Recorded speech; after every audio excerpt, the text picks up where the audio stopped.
അതെ, good news. Washing machine install ചെയ്യാൻ നാളെ വരും. ഇനി ഇത് പൊട്ടിച്ച് തുറന്ന് ഒരു കുഴപ്പമില്ലാതെ ഇൻസ്റ്റാൾ ചെയ്യാൻ പറ്റുകയാണെങ്കിൽ സമാധാനം, സന്തോഷം. എത്ര സൈലന്റ് നോക്കിയാൽ കറങ്ങുമ്പോൾ മറ്റേത് ജസ്റ്റ് അത് ഓഫ് ചെയ്യാൻ വേണ്ടി ചെന്നപ്പോൾ മെഷീനുമ്പോൾ തൊട്ട് കഴിഞ്ഞപ്പോൾ ഒരു ചെറിയൊരു തരിപ്പുള്ള പോലെ ഒരു ടെസ്റ്റർ എടുത്ത് കൊണ്ടുവന്ന് ചെക്ക് ചെയ്തു. എന്താണ് ഇപ്പോൾ ഇതിന് പ്രശ്നം എന്നൊന്ന് അറിയണമല്ലോ. അതായത് ഒരു തലവേദന മാറിക്കഴിഞ്ഞാൽ അടുത്ത തലവേദന വരണം.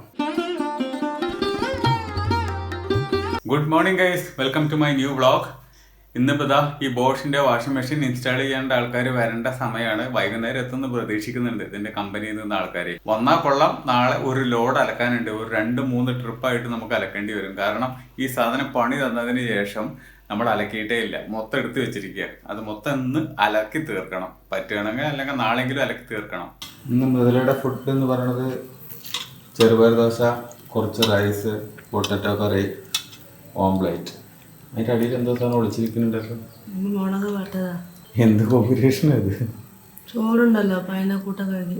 മിക്കവാറും തിങ്കളാഴ്ച ആള് വരണ്ടാവും. തിങ്കളാഴ്ച ആക്കരുത്. ആ നമ്പർ ഉണ്ടല്ലോ, അതിലൊന്ന് വിളിച്ചു നോക്കൂ. ഞാൻ മെസ്സേജ് ഒക്കെ അയച്ചിട്ടുണ്ട്.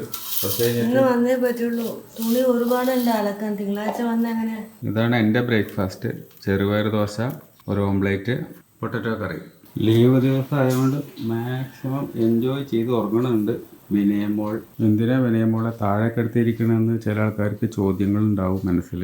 മറ്റൊന്നുമല്ല, ഇത് കടന്ന് ഉരുളുന്ന ജീവിയാണ്. കട്ടിലിൻ്റെ ഒരു സൈഡിൽ കിടത്തി കഴിഞ്ഞാൽ പിന്നെ താഴെ നോക്കിയാൽ മതി. ആ പേടി കൊണ്ട് താഴെ ഇറക്കി കിടത്തണതാ. താഴെ ഒരു ബെഡ് വിരിച്ച് കിടന്നാൽ പിന്നെ എവിടെയും വീഴൂലല്ലോ. എണീറ്റാ കൊതു വെച്ചോ വെച്ചോടോ. Good morning baby. വിനയമോളെ സ്വന്തമായിട്ട് ബ്രഷ് ചെയ്യാനൊക്കെ അറിയാവുന്ന കുട്ടിയാണ്. നല്ല കുട്ടിയാണ്. ഒരു സൈഡിലെല്ലാം തേച്ചോണ്ടിരിക്കല്ലേ, എല്ലാ സൈഡിലും തേക്ക്. അതെ, good news. Washing machine install ചെയ്യാൻ നാളെ വരും. എപ്പോഴാണെന്നറിയോ? വൈകുന്നേരം. മോർണിംഗ് വരാൻ പറഞ്ഞപ്പോൾ ഇല്ലല്ല, സെക്കൻഡ് ഹാഫിൽ വരാണ്. അങ്ങനെ പറഞ്ഞിട്ട് ഇപ്പോൾ അയാൾ വെച്ചു. ഇപ്പോൾ ഞാൻ വിളിച്ചു നോക്കിയ അയാൾ ഉറക്കത്തില്ല. പ്രാകാത്തത് ഭാഗ്യം. ഉറങ്ങണ നേരത്തെ വിളിച്ച് ശല്യം ചെയ്യുന്ന ദ്രോഹി എന്ന് പറയാത്തത് ഭാഗ്യം. ഉച്ചയ്ക്ക് എഗ്ഗ് മസാലയാണ്. തക്കാളി ഉള്ളിയൊക്കെ ഇട്ടിട്ടൊരു മസാല ഉണ്ടാക്കുക. ചപ്പാത്തിക്കൊക്കെ കൂട്ടാൻ പറ്റിയ അതേ സാധനം. സാമ്പാറൊക്കെ ഉണ്ടാക്കി കഴിച്ച് മടുത്തു. അങ്ങനെ മുട്ട മസാല റെഡി ആയിരിക്കുകയാണ്.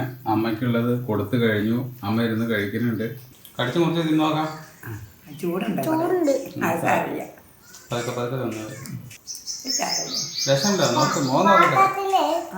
പാത്രത്തിൽ തരാം. രസമുണ്ടോ? പാവം മുത്തശ്ശി. മുട്ടയുടെ മഞ്ഞ മാത്രമുണ്ട്, ബാക്കി മൊത്തം തൈ മുതൽ കൊണ്ടുപോയി. എന്നിട്ട് പാത്രത്തിൽ വെച്ചിട്ട് ഇരുന്ന് കഴിക്കുക. അതിന് വേണ്ട, അവ കഴിച്ചോ. വേണ്ട അവ കഴിച്ചോ. അവ സ്ട്രോങ് ആവട്ടെ. 1 മണിയായി. Lunch time. Dosa, egg roast അല്ലെങ്കിൽ എഗ് മസാല എന്നൊക്കെ പറയാം. 3 മണിയാണ് നേരം. ഈ നേരത്തുണ്ട് അവർ ലൊക്കേഷൻ ചോദിച്ചിട്ട് ഇതിൻ്റെ കമ്പനിയിൽ നിന്ന് ആൾ വരാൻ പോവാണ്, ഇൻസ്റ്റാൾ ചെയ്യണം എന്നൊക്കെ പറഞ്ഞിട്ട്. അതിൻ്റെ ഇടയ്ക്കാണ് ഞാൻ ഈ ഒരു മെസ്സേജ് കണ്ടത്. ഇത് കണ്ടപ്പോൾ കൂടുതൽ ടെൻഷനായി. ഡെലിവറി ചെയ്ത് അന്ന് തന്നെ നമ്മൾ ഓപ്പൺ ചെയ്ത് നോക്കേണ്ടതാണ്. എന്തെങ്കിലും പ്രശ്നങ്ങളുണ്ടെങ്കിൽ ക്ലെയിം കിട്ടില്ല. അതായത് ഡെലിവറി ചെയ്യുന്ന സമയത്ത് ട്രാൻസ്പോർട്ടേഷൻ ഡാമേജ് വന്നിട്ടുണ്ടെങ്കിൽ ക്ലെയിം ചെയ്യാൻ പറ്റില്ല എന്നൊക്കെ പറഞ്ഞിട്ട് എഴുതിയപ്പോൾ ഒരു ടെൻഷൻ കൂടുതൽ. ഇനി ഇത് പൊട്ടിച്ച് തുറന്ന് ഒരു കുഴപ്പമില്ലാതെ ഇൻസ്റ്റാൾ ചെയ്യാൻ പറ്റുകയാണെങ്കിൽ സമാധാനം, സന്തോഷം. അല്ലാതെ ഇതിൻ്റെ പിന്നാലെ ഇനി ചുറ്റാൻ വയ്യാഞ്ഞിട്ടാണ്. വാഷിംഗ് മെഷീൻ ഇൻസ്റ്റാൾ ചെയ്യാൻ ആൾ വന്നിട്ടുണ്ട്. ആളെത്തി.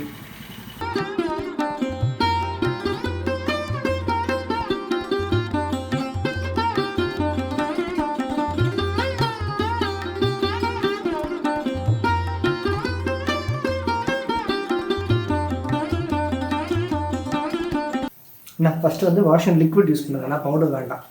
சரிங்களா? லிக்விட் எடுத்தீங்கன்னா இதில் ஊற்றுங்க. நடுவில் கம்ஃபர்டர் ஊற்றிக்கலாம். ரெண்டுமே ஸ்டார்டிங்லேயே ஊற்றிக்கலாம். ஓகேங்களா? சரிங்களா? அந்த அளவுக்கு வெயிட் போட்டெல்லாம் போட முடியாது. அந்த லெவலுக்கு ஏற்ற மாதிரி போடணும். അതില്ല, അത് തണ്ണിയോട് ചേർത്തിട്ട് 4 കിലോവാ അതോ തണ്ണിയില്ല? இல்லை, வெட் cloth 4 kilo. Cottons 60 degree label for bedsheets. Bedsheets இதில் மட்டும்தான் போடணும்.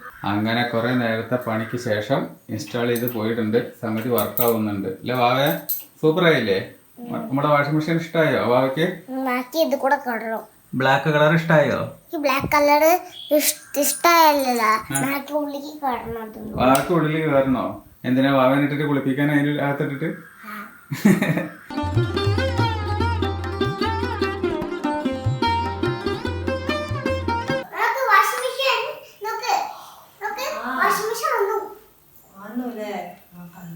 നല്ല വാഷിംഗ് മെഷീനാ.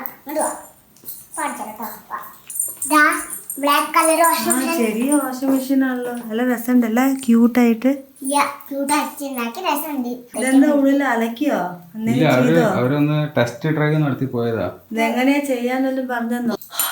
വീഡിയോ ഞാൻ ഷൂട്ടിംഗ് എടുത്തിട്ടുണ്ടായിരുന്നു, അത് വെച്ചിട്ട് കാണിച്ചു തരാം. അവർ പറഞ്ഞായിരുന്നു അതിൻ്റെ ഇത് എങ്ങനെയൊക്കെ എന്തൊക്കെ ഓപ്ഷൻസ് ഉണ്ട്. ഒന്നുമില്ല, വളരെ സിമ്പിളാണ്. മറ്റേൻ്റെ ഒക്കെ പോലെ തന്നെ ഒന്നുമില്ല ഇതിനകത്ത്. നമ്മൾ പണ്ട് യൂസ് ചെയ്തിരുന്ന അതേ ഓപ്ഷൻസ് ഒക്കെ തന്നെയാണ് ഇതിനകത്തുള്ളത്. ഒരാഴ്ച നമ്മൾ കഷ്ടപ്പെട്ട് ബുദ്ധിമുട്ടി മാത്രമോ 5-6 വർഷമായിട്ട് നമ്മളെ പഴയ മെഷീൻ കംപ്ലൈന്റ് ആയി ഒച്ചയും വരില്ല, വൈബ്രേഷനും ഇല്ല.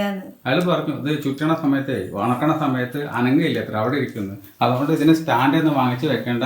ഇനി സ്റ്റാൻഡ് വേണമെങ്കിൽ തന്നെ 4000 രൂപ കൊടുത്തിട്ട് ബോഷിന്റെ തന്നെ ഓൺ സ്റ്റാൻഡ് ഉണ്ട്, അത് വെക്കണം. അതല്ലാത്ത ഒന്നും ഇതിൽ ഫിറ്റ് ആവില്ല, അത് വെക്കേണ്ട കാര്യമില്ല എന്ന്. നിലത്ത് വെച്ചാൽ അനങ്ങില്ല എന്ന് പറഞ്ഞു, വൈബ്രേഷനേ ഉണ്ടാവില്ല എന്ന് പറഞ്ഞു. സിമ്പിളാണ്, ഈസിയാണ് എന്നൊക്കെ പറഞ്ഞിട്ടാണ് പോയത് മൂപ്പര്. Happy? Very happy.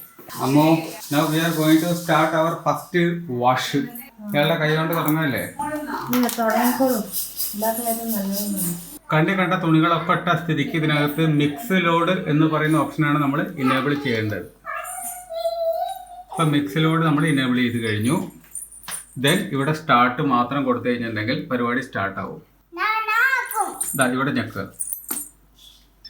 Super.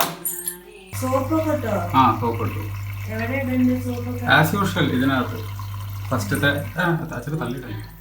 C എത്ര സൈലന്റ് നോക്കിയാൽ കറങ്ങുമ്പോ മറ്റേത് ഹാപ്പി ഹാപ്പി ഹാപ്പി. അച്ഛനെ ഹാപ്പി ആയി. ആ മറ്റേ വാഷിംഗ് മെഷീൻ അപ്പി വാഷിംഗ് മെഷീൻ ചത്തന വലുത്. Washing machine കുഞ്ഞിയതാണേ. വാവോ ഇല്ല വാവല്ലേ, അതാണ് ചീച്ചുത്തണോ വാഷിംഗ് മെഷീൻ. ചീച്ചുത്തു അത്ര സൗണ്ട് കേട്ടിട്ടേ.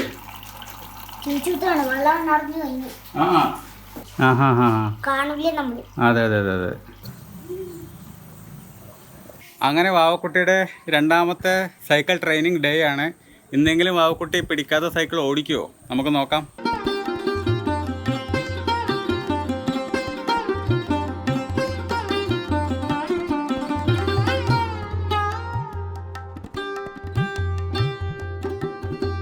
വാഷിംഗ് മെഷീനൊക്കെ യൂസ് ചെയ്ത് കഴിഞ്ഞു, അലക്കി കഴിഞ്ഞു, ഉണക്കി കഴിഞ്ഞു, എല്ലാ പ്രശ്നങ്ങളും കഴിഞ്ഞു. അത് കഴിഞ്ഞതിന് ശേഷം ജസ്റ്റ് അത് ഓഫ് ചെയ്യാൻ വേണ്ടി ചെന്നപ്പോൾ മെഷീനുമ്പോൾ തൊട്ട് കഴിഞ്ഞപ്പോൾ ഒരു ചെറിയൊരു തരിപ്പുള്ള പോലെ. അപ്പോൾ ഞാൻ ഡൗട്ട് അടിച്ചതിന് ശേഷം കൂടുതൽ തൊടാൻ പോയില്ല. ഒരു ടെസ്റ്റർ എടുത്ത് കൊണ്ടുവന്ന് ചെക്ക് ചെയ്തു എന്താണ് ഇപ്പോൾ ഇതിന് പ്രശ്നം എന്നൊന്നും അറിയണമല്ലോ. അപ്പോൾ നോക്കുമ്പോൾ ഫ്രണ്ടിൽ അതുമാതിരി ടോപ്പിൽ സൈഡിൽ അങ്ങനെ അവിടെ ഒരു കുഴപ്പമില്ല. ബാക്കിൽ മാത്രം മെറ്റലുള്ള പോർഷനിൽ മാത്രം ലൈറ്റ് കത്തണുണ്ട്. അപ്പോൾ ഞാനത് ഫിക്സ് ചെയ്യാൻ വന്ന് ഇൻസ്റ്റാൾ ചെയ്യാൻ വന്ന ആളെടുത്ത് വിളിച്ച് ചോദിച്ചു എന്താണ് സംഭവം, എന്തെങ്ങനെ ലൈറ്റ് കത്തണത് വെച്ചപ്പോൾ എർത്തിൻ്റെ ഇഷ്യൂ ആണ്, മെഷീൻ്റെ ഇഷ്യൂ അല്ല, ചുമരിൻ്റെ വീടിൻ്റെ വയറിങ്ങിൻ്റെ ഇഷ്യൂ ആണ്. അപ്പോൾ അത് ഇലക്ട്രീഷ്യനെ ഉടനെ വിളിച്ച് നമ്മളത് ശരിയാക്കണം. കൂടുതൽ നമ്മൾ ഈ എർത്ത് പ്രോപ്പർ അല്ലാത്ത അവസ്ഥയിൽ ഓടിക്കുകയാണെങ്കിൽ മെഷീന് കംപ്ലൈൻറ്റ് ഉണ്ടാവും. മൂപ്പരടുത്ത് ചോദിച്ചപ്പോൾ പറഞ്ഞു കുഴപ്പമില്ല, നിങ്ങൾ ധൈര്യമായിട്ട് ഓടിക്കുക, പക്ഷേ എർത്ത് ശരിയാക്കുന്നതാണ് ഏറ്റവും നല്ലത് എന്ന് പറഞ്ഞു. എന്തായാലും ഉടനെ നാളെ തന്നെ അത് ഫിക്സ് ചെയ്യാനുള്ള പരിപാടി നോക്കണം. അതായത് ഒരു തലവേദന മാറിക്കഴിഞ്ഞാൽ അടുത്ത തലവേദന വരണം. കണ്ടോ ലൈറ്റ്? കുറേ ദിവസത്തെ കാത്തിരിപ്പിന് ശേഷം വാഷിംഗ് മെഷീൻ വന്നു. വാഷിംഗ് മെഷീനിൽ അലക്കാനിട്ടു, ഇനി അതൊക്കെ ഉണക്കാനിടണം. അപ്പോൾ ഇന്നത്തെ വ്ളോഗ് ഇത് അവിടെ എൻഡ് ചെയ്യാൻ പോവാണ് സന്തോഷത്തോട് കൂടിയിട്ട്. നാളെ അമ്മുവിൻ്റെ ബിരിയാണി ചെമ്മീൻ മസാലയൊക്കെയാണ് ഉണ്ടാക്കുമെന്ന് പറഞ്ഞിരിക്കുന്നത്. ആ വീഡിയോസ് ആയിരിക്കും നാളത്തെ വ്ളോഗിൽ. അപ്പോൾ ഇന്നത്തെ വ്ളോഗ് എല്ലാവർക്കും ഇഷ്ടമായിട്ടുണ്ടാവും എന്ന് വിചാരിക്കുന്നു. ഇഷ്ടമായിട്ടുണ്ടെങ്കിൽ ലൈക്ക് ചെയ്യുക, കമൻറ്റ് ചെയ്യുക, സബ്സ്ക്രൈബ് ചെയ്യുക. മറ്റൊരു വ്ളോഗിൽ നമുക്ക് വീണ്ടും കാണാം. ബായ്.